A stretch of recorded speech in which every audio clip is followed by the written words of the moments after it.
move on to the latest results in the Texas primary runoff election, which finally determines who will end up on the ballot for the November midterms. Now, for the most part, the results are in for that final day of voting yesterday. Now, we are still waiting on some results for Harris County judge to be finalized. Here's where things stand right now, starting with the Democrats. Former Houston Mayor Anise Parker against former city council member, as you can see there.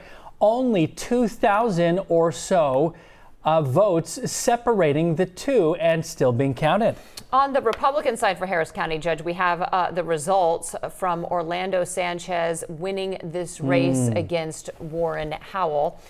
And we are continuing to follow one of the biggest election results out of the state of Texas this morning. That's right, and being followed nationally, of course. Ken Paxton defeating longtime Senator John Cornyn in the Republican runoff for U.S. Senate, setting up a November matchup with the Democrat James Tallarico. KHU 11's Jalissa Garza joins us live in studio once again.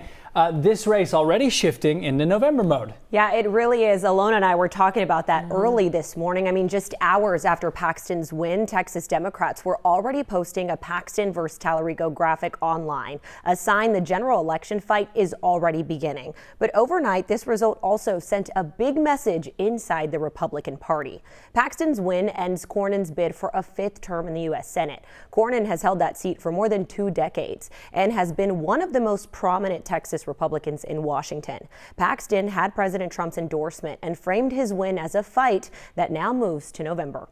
The future of Texas and the future of America is on the line, and I intend to do everything I can to expand our movement. And of that 8% who voted, roughly 60% said they were ready for a different direction. Another reminder that those who show up decide for those who do not.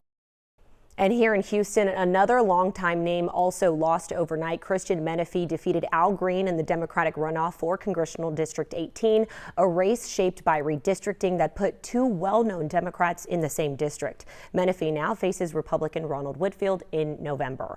And that is the big takeaway from these runoffs. A small share of voters helped set up some of the biggest November matchups in Texas and sent a signal about what they want their parties to look like moving forward. Now the general election fight begins, and don't forget to switch over to the KHU 11 app for our extended coverage because we've got a lot to talk about. Alona, oh, Jacob. Yeah, we're going to be digging into this all morning long. Jalissa, a great update there. Thank you. Now, meantime, in Harris County, locations were open, but as Jalissa just said, the turnout was much less than the primaries. Our Michelle Choi was at the West Gray polling location, a popular one, with more on the turnout.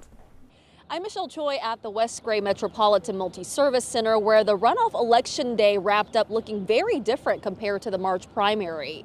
Turnout picked up before polls closed, but election workers say voting stayed steady, quick, and efficient throughout the day. But nowhere near the massive lines we saw here back in March. And aside from one District 18 ballot issue now under review, no major problems reported here in Harris County.